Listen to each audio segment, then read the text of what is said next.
ಸ್ನೇಹಿತರೆ, ಎಲ್ರಿಗೂ ನಮಸ್ಕಾರ. ಸಕ್ಸಸ್ ಲೈಫ್ ಕನ್ನಡ ಚಾನಲ್ಗೆ ಎಲ್ರಿಗೂ ಆತ್ಮೀಯವಾದ ಸ್ವಾಗತ. ನೀವೇನಾದರೂ ನಮ್ಮ ಚಾನಲ್ಗೆ ಫಸ್ಟ್ ಟೈಮ್ ವಿಸಿಟ್ ಕೊಡ್ತಾ ಇದ್ರೆ ನಮ್ಮ ಚಾನಲ್ನ ದಯವಿಟ್ಟು ಸಬ್ಸ್ಕ್ರೈಬ್ ಮಾಡಿಕೊಂಡು ಪಕ್ಕದಲ್ಲಿರುವ ಬೆಲ್ ಬಟನನ್ನು ಪ್ರೆಸ್ ಮಾಡ್ಕೊಳ್ಳಿ. ಬನ್ನಿ, ಬದುಕನ್ನೇ ಬದಲಿಸುವಂತಹ ಅತ್ಯದ್ಭುತ ಕಥೆಗಳನ್ನು ನಿಮ್ಮ ಮುಂದೆ ನಾವು ತೆರೆದಿಡ್ತಾ ಇದ್ದೀವಿ.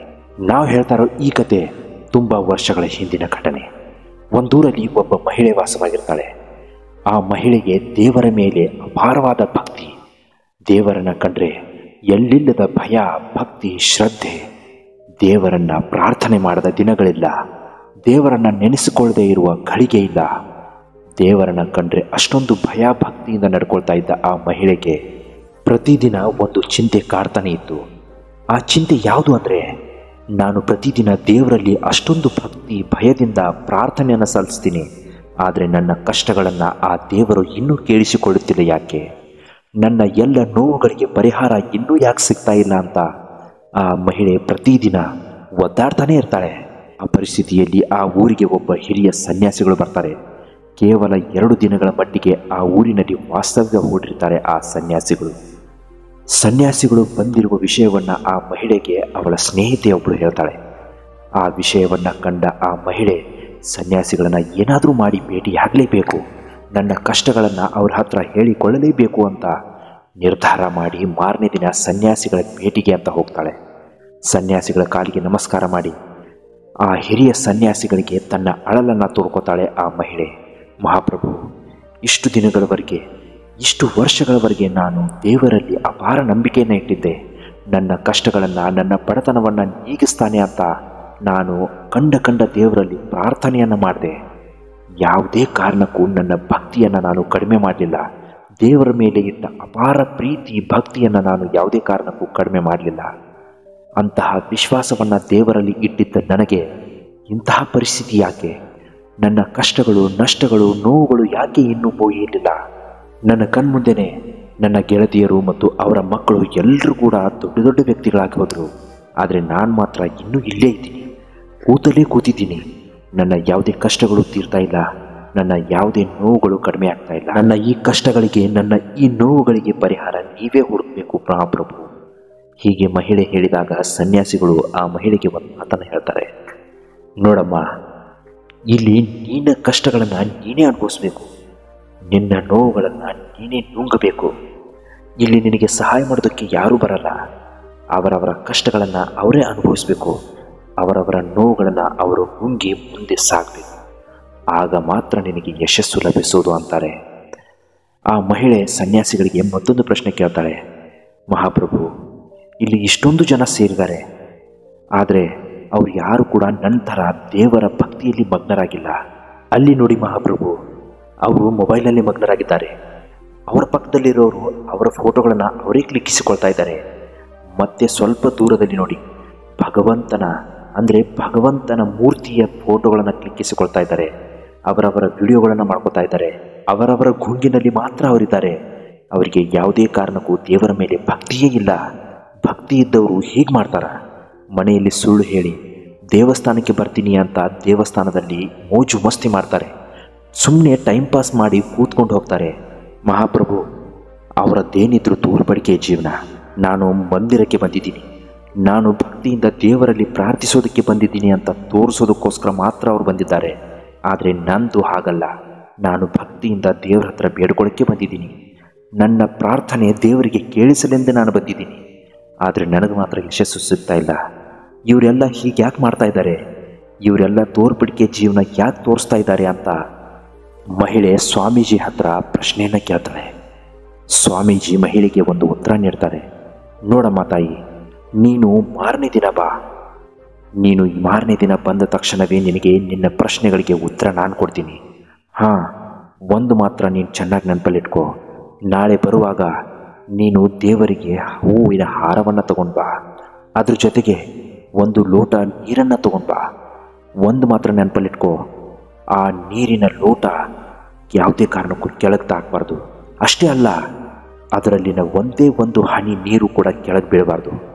ಅಷ್ಟು ಜವಾಬ್ದಾರಿಯಿಂದ, ಜಾಗರೂಕತೆಯಿಂದ ನೀನು ಆ ಒಂದು ಗ್ಲಾಸ್ ನೀರಿನ ಲೋಟವನ್ನು ತೊಗೊಂಡ್ಬರಬೇಕು. ಆಗ ನಿನ್ನ ಸಮಸ್ಯೆಗಳಿಗೆ ಪರಿಹಾರ ನಿನಗೆ ಖಂಡಿತವಾಗ್ಲೂ ಸಿಕ್ಕೇ ಸಿಗುತ್ತೆ ಅಂತ ಹೇಳ್ತಾರೆ. ಮಹಿಳೆ ಸರಿ ಮಹಾಪ್ರಭು, ಆಯಿತು, ನೀವು ಹೇಳಿದಾಗೆ ನಾನು ಮಾಡೇ ಮಾಡ್ತೀನಿ ಅಂತ ಮನೆ ಕಡೆಗೆ ಹೊರಡ್ತಾಳೆ. ಮಾರನೇ ದಿನ ಮಹಿಳೆ ಸ್ವಾಮೀಜಿ ಹತ್ರ ಒಂದು ಲೋಟ ನೀರು ಮತ್ತು ದೇವರಿಗೆ ಹೂವಿನ ಹಾರವನ್ನು ತಗೊಂಡು ಬರ್ತಾಳೆ. ಬಂದ ತಕ್ಷಣವೇ ಸ್ವಾಮೀಜಿ ಹತ್ರ ಬಂದು ಅವರ ಕಾಲಿಗೆ ನಮಸ್ಕಾರ ಮಾಡಿ, ಮಹಾಪ್ರಭು, ನೀವು ಹೇಳಿದ ಹಾಗೆ ನಾನು ದೇವರ ಮೂರ್ತಿಗೆ ಹೂವಿನ ಹಾರ ಮತ್ತು ಒಂದು ಲೋಟ ನೀರನ್ನು ತಗೊಂಡು ಬಂದಿದ್ದೆ. ಆ ಮಹಿಳೆ ಕೊಟ್ಟ ನೀರಿನ ಲೋಟವನ್ನು ಕೆಳಗೆ ಇಟ್ಟು ಸ್ವಾಮೀಜಿ ಮಹಿಳೆಗೆ ಮತ್ತೊಂದು ಪ್ರಶ್ನೆಯನ್ನು ಕೇಳ್ತಾರೆ. ನೋಡಮ್ಮ, ನೀನು ಅಲ್ಲಿಂದ ಇಲ್ಲಿವರೆಗೂ ಒಂದು ಲೋಟ ನೀರನ್ನು, ಒಂದು ಹನಿ ನೀರು ಕೆಳಗೆ ಬೀಳದೆ ತಗೊಂಡು ಬಂದೆ. ಮಂದಿರದ ಮೆಟ್ಟಿಲುಗಳನ್ನು ಹತ್ತಿ ಬರುವಾಗ ಅಲ್ಲಿ ಒಬ್ಬ ಮಹಿಳೆ ಒಂದು ಕೋತಿಗೆ ಬಿಸ್ಕೆಟ್ಗಳನ್ನು ತಿನ್ನಿಸ್ತಾ ಇದ್ಲು. ಮತ್ತೊಬ್ಬರು ತಮ್ಮ ಫ್ಯಾಮಿಲಿಯ ಫೋಟೋಗಳನ್ನು ಕ್ಲಿಕ್ಕಿಸಿಕೊಳ್ತಾ ಇದ್ರು. ಹಾಗೂ ಅಲ್ಲಿ ಆ ಒಬ್ಬ ಮಹಿಳೆ ಭಿಕ್ಷುಕನಿಗೆ ಅನ್ನವನ್ನು ನೀಡ್ತಾ ಇದ್ದು. ಮತ್ತೆ ಸ್ವಲ್ಪ ದೂರದಲ್ಲಿ ಯಾರೋ ಇಬ್ಬರು ಜನ ಕಿತ್ತಾಡ್ತಾ ಇದ್ರು. ತುಂಬಾ ದೊಡ್ಡ ಪ್ರಮಾಣದ ಜಗಳ ಆಯಿತು. ಅಲ್ಲಿ ಸುಮಾರು 70-80 ಜನ ಜಮೆ ಆದರು. ಅವರೆಲ್ಲರೂ ಕೂಡ ಆ ಜಗಳವನ್ನು ಬಿಡಿಸೋದಕ್ಕೆ ಕೆಲವೊಬ್ಬರು ಬಂದರೆ ಇನ್ನೂ ಕೆಲವರು ನೋಡ್ತಾನೆ ಸುಮ್ಮನೆ ಕಾಲಹರಣ ಮಾಡಿದರು. ಇದೆಲ್ಲ ನೀನು ಗಮನಿಸಿದ ತಾಯಿ? ಸನ್ಯಾಸಿಗಳ ಪ್ರಶ್ನೆಗೆ ಮಹಿಳೆಯ ಉತ್ತರ ಹೇಗಿತ್ತು ಗೊತ್ತಾ? ಮಹಾಸ್ವಾಮಿ, ನೀವು ನಿನ್ನೆ ತಾನೇ ಹೇಳಿದ್ರಿ ಭಗವಂತನಿಗೆ ಒಂದು ಸುಂದರವಾದ ಹೂವಿನ ಹಾರ ಮತ್ತು ಒಂದು ಲೋಟ ನೀರು, ಆ ಲೋಟದ ನೀರಿನ ಒಂದು ಹನಿ ಕೂಡ ನೀರು ಕೆಳಗೆ ಬೀಳಬಾರ್ದು ಅಂತ ಹೇಳಿದ್ರಿ. ಅಷ್ಟೊಂದು ಜಾಗರೂಕತೆಯಿಂದ ನೀನು ಮಂದಿರಕ್ಕೆ ಬರಬೇಕಮ್ಮ ತಾಯಿ ಅಂತ ನೀವೇ ಹೇಳಿದ್ರಿ ಅಲ್ವಾ? ಅದಕ್ಕೆ ನಾನು ಯಾರ ಕಡೆಗೂ ಗಮನ ಕೊಡಲಿಲ್ಲ. ನನ್ನ ಗಮನ ಏನಿದ್ರು ಆ ಒಂದು ಲೋಟ ನೀರಿನ ಕಡೆಗೆ ಮತ್ತು ಭಗವಂತನಿಗೆ ನನ್ನ ಕಡೆಯಿಂದ ಸಮರ್ಪಣೆಯಾಗಲಿರುವ ಆ ಹೂವಿನ ಹಾರದ ಕಡೆಗೆ. ಅಷ್ಟು ಬಿಟ್ಟರೆ ನನಗೇನೂ ಗೊತ್ತಿರಲಿಲ್ಲ ಮಹಾಪ್ರಭು. ಆ ಮಹಿಳೆಯ ಉತ್ತರವನ್ನು ಕೇಳಿದ ಸ್ವಾಮೀಜಿಗಳು ನಗ್ತಾರೆ. ಜೋರಾಗಿ ನಗ್ತಾ ಸ್ವಾಮೀಜಿಗಳು ಮಹಿಳೆಗೆ ಒಂದು ಮಾತನ್ನು ಹೇಳ್ತಾರೆ. ಇದೇ ತರಹ ನಿನ್ನ ಜೀವನದಲ್ಲಿ ಕೂಡ ಏಕಾಗ್ರತೆ ಅನ್ನೋದು ಇರಲೇಬೇಕಮ್ಮ. ಅವ್ರು ಏನು ಮಾಡ್ತಾರೆ, ಇವ್ರು ಏನು ಮಾಡ್ತಾರೆ, ಅವ್ರು ಯಾಕೆ ಹೀಗಿದ್ದಾರೆ, ಅವ್ರಿಗೆ ಯಾಕೆ ದೇವರು ಅಷ್ಟೊಂದು ಯಶಸ್ಸನ್ನು ಕೊಟ್ಟಿದ್ದಾನೆ ಅಂತ ನೀನು ಚಿಂತಿಸೋ ಬದಲು ನಿನ್ನ ಏಕಾಗ್ರತೆಯನ್ನು ಬೆಳೆಸ್ಕೋ. ನಿನ್ನ ಗುರಿಯ ಕಡೆಗೆ ನೀನು ಸಾಗು. ನೀನೇನು ಅಂದ್ಕೊಂಡಿದ್ಯೋ ಅದನ್ನು ಕಷ್ಟಪಟ್ಟು ಶ್ರಮವಹಿಸಿ ದುಡಿದು ಸಂಪಾದನೆ ಮಾಡು. ದೇವರಲ್ಲಿ ಭಕ್ತಿ ಶ್ರದ್ಧೆ ಇರಬೇಕು. ಆದರೆ ದೇವರ ಮೇಲೇ ಅವಲಂಬನೆ ಆಗಬಾರ್ದು. ಇನ್ನೊಬ್ಬರ ಮೇಲೆ ಅವಲಂಬನೆ ಆಗೋದು ಮತ್ತು ಅವರು ಇವರು ಏನೆಲ್ಲ ಮಾಡ್ತಾ ಇದ್ದಾರೆ ಅಂತ ವ್ಯರ್ಥ ಕಾಲಹರಣದ ಚಿಂತೆಯನ್ನು ಮಾಡ್ತಾ ಕೂತ್ರೆ ನಿನ್ನ ಯಶಸ್ಸು ಯಾವುದೇ ಕಾರಣಕ್ಕೂ ಸಾಧ್ಯ ಇಲ್ಲ. ನೀನೇನಿದ್ರು ನಿನ್ನ ಸಲುವಾಗಿ ದುಡಿಯಬೇಕು. ನಿನ್ನ ಏಳಿಗೆಗಾಗಿ ನೀನು ಶ್ರಮ ಪಡಬೇಕು. ನೀನು ಹೇಗೆ ಏಕಾಗ್ರತೆಯಿಂದ ಮನಸ್ಸನ್ನು ಗಟ್ಟಿ ಮಾಡಿಕೊಂಡು ಆತ್ಮವಿಶ್ವಾಸದಿಂದ ಮುನ್ನುಗ್ತೀಯೋ ಅದರ 10 ಪಟ್ಟು ಯಶಸ್ಸು ನಿನಗೆ ಲಭಿಸೋದ್ರಲ್ಲಿ ಸಂಶಯವೇ ಇಲ್ಲ ಅಂತ ಸ್ವಾಮೀಜಿ ಮಹಿಳೆಯರಿಗೆ ಬುದ್ಧಿ ಮಾತನ್ನು ಹೇಳ್ತಾರೆ. ಮಹಿಳೆಗೆ ಎಲ್ಲವೂ ಅರ್ಥ ಆಗುತ್ತೆ. ಡಿಯರ್ ಫ್ರೆಂಡ್ಸ್, ಕಥೆಯ ಉದ್ದೇಶ ಏನು ಅಂತ ನಿಮಗೆ ಈಗಾಗಲೇ ಗೊತ್ತಾಗಿದೆ ಅನ್ಕೋತೀನಿ. ಯಾರ ಬಗ್ಗೆನೂ ಚಿಂತೆ ಮಾಡಿ ಕೊರಗಬೇಡಿ. ಅವ್ರು ಹೀಗಿದ್ದಾರೆ, ಇವ್ರು ಹೀಗಿದ್ದಾರೆ, ಅವ್ರು ಯಾಕಷ್ಟು ಚೆನ್ನಾಗಿದ್ದಾರೆ, ನಾವ್ಯಾಕೆ ಅವರಷ್ಟು ಚೆನ್ನಾಗಿಲ್ಲ ಅಂತ ಇನ್ನೊಬ್ಬರ ಬಗ್ಗೆ ಚಿಂತೆಯಲ್ಲಿ ನಾವು ಕೊರಗೋದಕ್ಕಿಂತ ನಮ್ಮ ಏಕಾಗ್ರತೆಯನ್ನು ನಾವು ಬೆಳೆಸ್ಕೊಂಡು ದೇವರಲ್ಲಿ ಭಕ್ತಿಯನ್ನು ಶ್ರದ್ಧೆಯನ್ನು ಹೊಂದ್ಕೊಂಡು ನಮ್ಮ ಕೆಲಸವನ್ನು ನಮ್ಮ ಕಾಯಕವನ್ನು ನಾವು ಭಕ್ತಿಯಿಂದ ಮಾಡಬೇಕಷ್ಟೇ. ಆಗ ನಮಗೆ ಯಶಸ್ಸು ಲಭಿಸೋದ್ರಲ್ಲಿ ಸಂಶಯವೇ ಇಲ್ಲ. ಸ್ನೇಹಿತರೆ, ಇನ್ನು 2ನೇ ಕತೆ ಕಡೆಗೆ ಬರೋಣ. ಒಂದೂರಲ್ಲಿ 2 ಜನ ಸ್ನೇಹಿತರಿರ್ತಾರೆ. ಆ 2 ಜನ ಸ್ನೇಹಿತರು ಕೂಡಿ ಒಂದು ದಿನ ಒಂದು ನಿರ್ಧಾರ ಮಾಡ್ತಾರೆ. ಆ ನಿರ್ಧಾರ ಏನು ಅಂದರೆ, ಮೊದಲನೇ ಸ್ನೇಹಿತ 2ನೇ ಸ್ನೇಹಿತನಿಗೆ ಚಾಲೆಂಜ್ ಮಾಡ್ತಾನೆ. ನಿನಗೇನಾದರೂ ತಾಕತ್ತಿದ್ರೆ ಒಂದೇ ರೂಮ್ನಲ್ಲಿ ಸತತ 1 ವರ್ಷಗಳವರೆಗೆ ಮೊಬೈಲ್ ಇಲ್ಲದೆ, ಟಿ ವಿ ಇಲ್ಲದೆ, ಯಾವುದೇ ಮನುಷ್ಯನಿಗೆ ಉಪಯುಕ್ತವಾದ ಸಲಕರಣೆಗಳು ಇಲ್ಲದೆ ನೀನು ಕೇವಲ ದಿನದಲ್ಲಿ 3 ಟೈಮ್ ಊಟ ಮಾಡಿಕೊಂಡು ಒಂದೇ ರೂಮ್ನಲ್ಲಿ ಸತತ 12 ತಿಂಗಳುಗಳವರೆಗೆ ಕಾಲ ಕಳಿಬೇಕು. ಹಾಗೊಂದು ವೇಳೆ ನೀನು ಈ ಚಾಲೆಂಜ್ನಲ್ಲಿ ಗೆದ್ದರೆ ನಿನಗೆ 10 ಲಕ್ಷ ರೂಪಾಯಿಗಳ ಬಹುಮಾನವನ್ನು ನಾನು ಕೊಡ್ತೀನಿ ಅಂತ ಮೊದಲನೇ ಸ್ನೇಹಿತ 2ನೇ ಸ್ನೇಹಿತನಿಗೆ ಚಾಲೆಂಜ್ ಹಾಕ್ತಾನೆ. 2ನೇ ಸ್ನೇಹಿತ ಈ ಚಾಲೆಂಜನ್ನು ಒಪ್ಕೋತಾನೆ. ಗೆಳೆಯ, ನೀನು ಹೇಳಿದ ಹಾಗೆ ನಾನು ಸತತವಾಗಿ 12 ತಿಂಗಳವರೆಗೆ ಒಂದೇ ರೂಮ್ನಲ್ಲಿ ಇರ್ತೀನಿ. ಹಾಗೊಂದು ವೇಳೆ ನಾನು ಚಾಲೆಂಜ್ನಲ್ಲಿ ಗೆದ್ದರೆ ನೀನು ನನಗೆ 10 ಲಕ್ಷ ರೂಪಾಯಿ ಕೊಡಲೇಬೇಕು, ಇಲ್ಲಾಂದರೆ ನಾನು ನಿನಗೆ ಸುಮ್ಮನೆ ಬಿಡಲ್ಲ ಅಂತ 2ನೇ ಸ್ನೇಹಿತ ಮೊದಲನೇ ಸ್ನೇಹಿತನಿಗೆ ಹೇಳ್ತಾನೆ. ಸರಿ ಆಯಿತು ಅಂತ ಇಬ್ಬರು ಒಪ್ಕೊಂಡು ಮನೆ ಕಡೆಗೆ ಹೋಗ್ತಾರೆ. ಮಾರನೇ ದಿನ 2ನೇ ಸ್ನೇಹಿತ ಬರ್ತಾನೆ. ನೀನು ಹೇಳಿದ ಹಾಗೆ ನಾನು ಚಾಲೆಂಜ್ಗೆ ಒಪ್ಕೊಂಡಿದ್ದೀನಿ, ಹೇಳು ಯಾವ ರೂಮ್ನಲ್ಲಿ ಕೂತ್ಕೋಬೇಕು ನೀನು ಹೇಳು ಅಂತಾನೆ. ಮೊದಲನೇ ಸ್ನೇಹಿತ ಆ ರೂಮ್ ಕಡೆಗೆ ಪೆಟ್ಟು ಮಾಡಿ ತೋರಿಸ್ತಾನೆ. ಸರಿ ಆಯಿತು ಅಂತ ಆ ರೂಮ್ ಒಳಗಡೆ ಹೋಗ್ತಾನೆ ಎರಡನೇ ಸ್ನೇಹಿತ.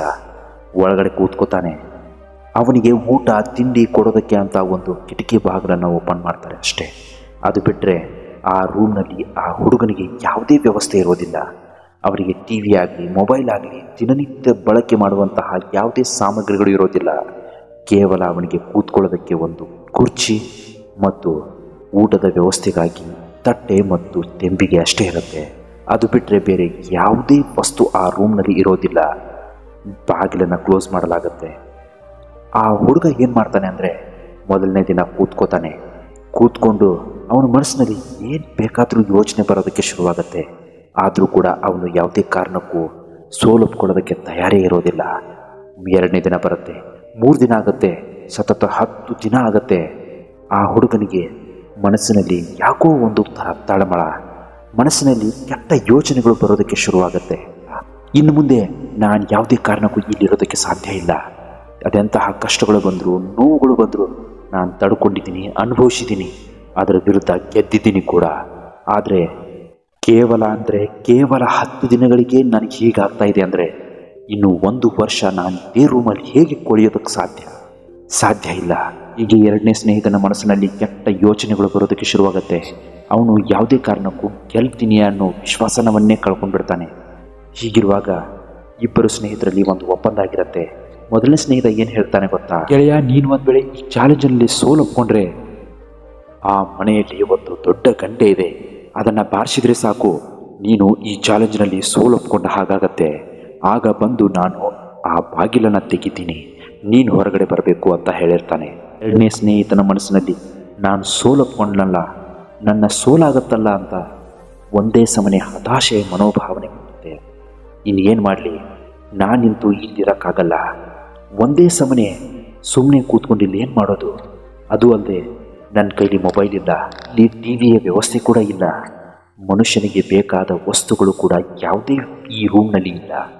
ಇನ್ನು ನಾನು ಇಲ್ಲಿ 1 ವರ್ಷಗಳವರೆಗೆ ಹೇಗಿರೋದಕ್ಕೆ ಸಾಧ್ಯ ಇಲ್ಲ. ನಾನು ಈ ಗಂಟೆಯನ್ನು ಹೊಡೆದು ಬಿಡ್ತೀನಿ, ಸೋಲನ್ನು ಒಪ್ಕೋತೀನಿ, ಮೊದಲಿನಿಂದ ಹೊರಗಡೆ ಹೋದರೆ ಸಾಕು ಅಂತ ಆ ಗಂಟೆಯ ಹತ್ರ ಹೋಗ್ತಾನೆ. ಬಾರಿಸ್ಬೇಕು ಅನ್ನೋಷ್ಟರಲ್ಲಿ ಅವಳಿಗೆ 10 ಲಕ್ಷ ರೂಪಾಯಿ ನೆನಪಾಗತ್ತೆ. 10 ಲಕ್ಷ ರೂಪಾಯಿ. ಇನ್ನು ನಾನು ಏನು ಮಾಡಲಿ? ಇಲ್ಲಿಂದ ಸೋಲೊಪ್ಕೊಂಡು ಹೊರಗಡೆ ಹೋದರೆ 1 ರೂಪಾಯಿ ಕೂಡ ನನಗೆ ಸಿಗಲ್ಲ. ಅಷ್ಟೇ ಅಲ್ಲದೆ ನನ್ನ ಪರಿಸ್ಥಿತಿ ಕೂಡ ಚಿಂತಾಜನಕವಾಗಿದೆ. ನನ್ನ ಗೆಳೆಯ ಅಗರ್ಭ ಶ್ರೀಮಂತ, ಅವನಿಗೆ 10 ಲಕ್ಷ ರೂಪಾಯಿ ಯಾವ ಲೆಕ್ಕ? ಇಲ್ಲಿ ಹೇಗಾದರೂ ಮಾಡಿ ನಾನು 12 ತಿಂಗಳವರೆಗೆ ಕೊಳಿತಾ ಬಿದ್ದರೆ ಮುಂದೆ ನಾನು ರಾಜನಾಗಿ ಬದುಕಬಹುದು. 10 ಲಕ್ಷ ರೂಪಾಯಿದಲ್ಲಿ ನನ್ನ ಜೀವನ ಸೆಟ್ಲಾಗಿ ಹೋಗುತ್ತೆ ಅಂತ ತುಂಬಾ ಯೋಚನೆ ಮಾಡ್ತಾನೆ. ರಾತ್ರಿ ಇಡೀ ಯೋಚನೆ ಮಾಡಿ ಹೇಗಾದರೂ ಮಾಡಿ ನಾನಿಲ್ಲಿ ಇರಲೇಬೇಕು. ಸತತ 12 ತಿಂಗಳವರೆಗೆ ನಾನು ಇಲ್ಲಿದ್ದರೆ ನನ್ನ ಲಕ್ಕೆ ಚೇಂಜ್ ಆಗುತ್ತೆ ಅಂತ ಅವನು ರಾತ್ರಿ ಇಡೀ ನಿರ್ಧಾರ ಮಾಡಿ ಇಲ್ಲಿ ಹೆಂಗಾದರೂ ಮಾಡಿ ನಾನು ಬದುಕಲೇಬೇಕು, ನಿಲ್ಲಲೇಬೇಕು, ನಾನು ಹೇಗಾದರೂ ಮಾಡಿ ಈ ಚಾಲೆಂಜನ್ನು ಗೆಲ್ಲಲೇಬೇಕು ಅಂತ ನಿರ್ಧಾರ ಮಾಡ್ತಾನೆ. ಮಾರನೇ ದಿನ ಒಂದು ಐಡಿಯಾ ಮಾಡ್ತಾನೆ. ಸುಮ್ಮನೆ ಈ ರೂಮ್ನಲ್ಲಿ ಕೂತ್ಕೊಂಡು ಏನು ಮಾಡೋದು ಅಂತ ಕಿಟಕಿಯ ಬಾಗಿಲು ಮತ್ತು ಆ ಮನೆಯ ಬಾಗಿಲನ್ನು ಎಲ್ಲವನ್ನ ಮುಚ್ಚಿ ಅಲ್ಲಿದ್ದ ಕರೆಂಟ್ ಕೂಡ ಬಂದ್ ಮಾಡ್ತಾನೆ. ಸುಮ್ಮನೆ ಹೀಗೆ ಕೂತ್ಕೊಂಡು ಕಣ್ಣು ಮುಚ್ಚಿ ಧ್ಯಾನದಲ್ಲಿ ಮಗ್ನನಾಗ್ತಾನೆ. 1 ಗಂಟೆ ಮಾಡ್ತಾನೆ, 2 ಗಂಟೆ ಸತತವಾಗಿ ಧ್ಯಾನದಲ್ಲಿ ಮಗ್ನನಾಗ್ತಾನೆ. ಮನಸ್ಸಿನಲ್ಲಿ ಕೆಟ್ಟ ಆಲೋಚನೆಗಳು ಬರೋದಕ್ಕೆ ಶುರುವಾಗುತ್ತೆ. ಅವನ ಜೀವನದಲ್ಲಿ ಯಾವುದು ಕೆಟ್ಟ ಘಟನೆಗಳು ನಡೆದಿರುತ್ತೋ ಆ ಎಲ್ಲ ಕೆಟ್ಟ ಘಟನೆಗಳು ತಲೆಯಲ್ಲಿ ಮತ್ತೆ ರಿವೈಂಡ್ ಮಾಡೋದಕ್ಕೆ ಶುರುವಾಗುತ್ತೆ. ಎಲ್ಲ ಘಟನೆಗಳು ನೆನಪಾಗೋದಕ್ಕೆ ಶುರುವಾಗುತ್ತೆ. ತಕ್ಷಣವೇ ಕಂಡುಬಿಡ್ತಾನೆ, ನಾನೆಲ್ಲಿದ್ದೀನಿ, ನಾನು ಏನು ಮಾಡ್ತಾ ಇದ್ದೀನಿ, ಒಂದಕ್ಕೆ ಒಂದು ಕೂಡ ಲಿಂಕ್ ಆಗ್ತಾ ಇಲ್ಲ ಅಂತ ಅವನು ಮತ್ತೆ ಎದ್ದು ಬಿಡ್ತಾನೆ. ಹೊರಗಡೆಯಿಂದ ಊಟ ಬರುತ್ತೆ, ಊಟ ಮಾಡ್ತಾನೆ, ಮತ್ತೆ ಧ್ಯಾನ ಮಾಡ್ತಾನೆ. ಅಲ್ಲಿಗೆ ಅವನು ಸತತವಾಗಿ 3 ಗಂಟೆಗಳವರೆಗೆ ಧ್ಯಾನ ಮಾಡ್ತಾನೆ ಮೊದಲನೇ ದಿನ. 2ನೇ ದಿನ ಸತತವಾಗಿ 6 ಗಂಟೆಗಳವರೆಗೆ ಧ್ಯಾನ ಮಾಡ್ತಾನೆ. ಅವನ ಮನಸ್ಸು ಏಕಾಗ್ರತೆ ಅಂತ ಹೊರಡುತ್ತೆ. ಊಟ ಮಾಡೋದಕ್ಕೆ ಅಂತ ಅಷ್ಟೇ ಅವನು ಎಚ್ಚರಗೊಳ್ತಾನೆ. ಅದು ಬಿಟ್ಟರೆ ಧ್ಯಾನದಲ್ಲಿ ಮಗ್ನನಾಗೋದು ಅವನಿಗೆ ದಿನಚರಿಯಾಗಿ ಹೋಗುತ್ತೆ. ಸುಮ್ಮನೆ ಕಣ್ಣು ಮುಚ್ಕೊಂಡು ಧ್ಯಾನದಲ್ಲಿ ಮಗ್ನನಾಗ್ತಾನೆ. ಹೀಗೆ ಪ್ರತಿದಿನ ಮಾಡ್ತಾನೆ. 11 ತಿಂಗಳುಗಳು ಕಳೆದು ಹೋಗುತ್ತೆ. ಆ ಹುಡುಗ ಧ್ಯಾನದಲ್ಲಿ ಎಷ್ಟೊಂದು ಮಗ್ನನಾಗಿರ್ತಾನೆ ಅಂದರೆ ಅವನಿಗೆ ಬೇರೆ ಪ್ರಪಂಚವೇ ಕಾಣ್ತಿರೋದಿಲ್ಲ. ಧ್ಯಾನ ಅಂದರೆ ತುಂಬಾ ಭಕ್ತಿಯಿಂದ ಶ್ರದ್ಧೆಯಿಂದ ಆ ಹುಡುಗ ಮಾಡ್ತಾ ಇರ್ತಾನೆ. ಅವನಿಗೆ ಶಾಲೆಯಲ್ಲಿ ಗುರುಗಳು ಹೇಳಿದ ಮಾತು ನೆನಪಾಗಿರುತ್ತೆ, ಧ್ಯಾನದಿಂದ ಮನುಷ್ಯನ ಜೀವನ ಉನ್ನತಿಯತ್ತ ಸಾಗುತ್ತೆ. ಧ್ಯಾನ ಮಾಡೋದ್ರಿಂದ ಮನುಷ್ಯನ ಮನಸ್ಸಿನಲ್ಲಿರುವ ಕೆಟ್ಟ ಕಲ್ಪನೆಗಳು, ಅವನ ಮನಸ್ಸಿನಲ್ಲಿರುವ ಎಲ್ಲ ಹೊಲಸುಗಳು ಕ್ಷಣ ಮಾತ್ರದಲ್ಲಿ ಆಚೆ ಬರುತ್ತೆ.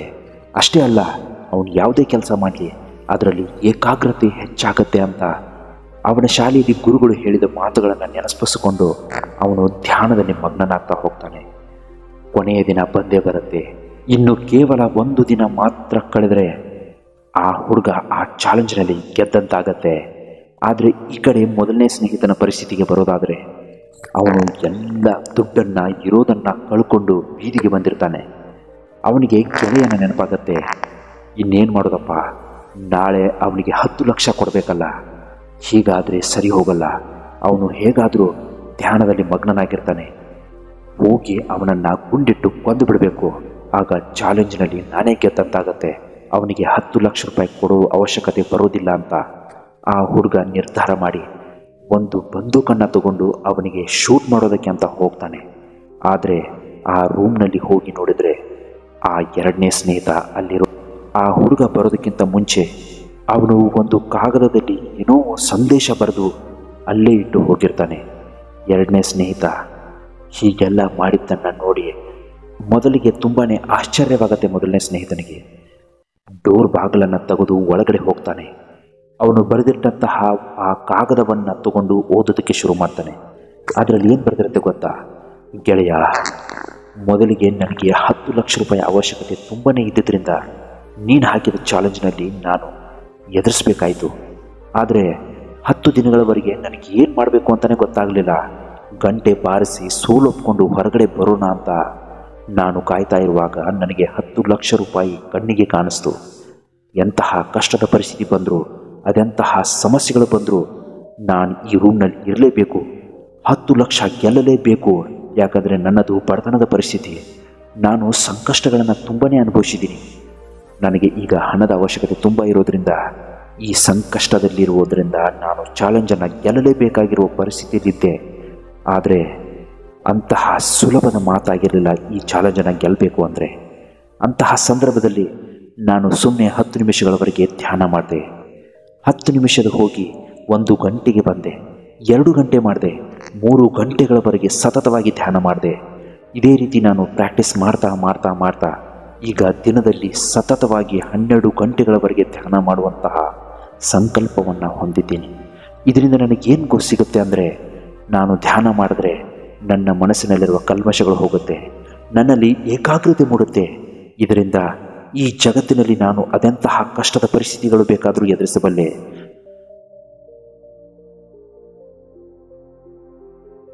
ಮುಖ್ಯ ಉದ್ದೇಶ ಏನು ಅಂದರೆ, ಮನುಷ್ಯನಲ್ಲಿ ಏಕಾಗ್ರತೆ ಇರಬೇಕು, ನಾನೇನಾದರೂ ಸಾಧಿಸಬಲ್ಲೆ ಎಂಬ ಹಂಬಲ ಇರಬೇಕು. ಹೀಗಿದ್ರೆ ಮಾತ್ರ ಮನುಷ್ಯ ಯಶಸ್ಸು ಸಾಧಿಸಲು ಸಾಧ್ಯ. ಮತ್ತಷ್ಟು ಮೋಟಿವೇಶನಲ್ ವಿಡಿಯೋಗಳಿಗೋಸ್ಕರ ನಮ್ಮ ಚಾನಲ್ನ ದಯವಿಟ್ಟು ಸಬ್ಸ್ಕ್ರೈಬ್ ಮಾಡ್ಕೊಳ್ಳೋದನ್ನು ಮಾತ್ರ ಮರಿಬೇಡಿ. ಮುಂದಿನ ವಿಡಿಯೋದೊಂದಿಗೆ ಮತ್ತೆ ಸಿಗ್ತೀನಿ. ನಮಸ್ಕಾರ, ಎಲ್ರಿಗೂ ಒಳ್ಳೆಯದಾಗಲಿ.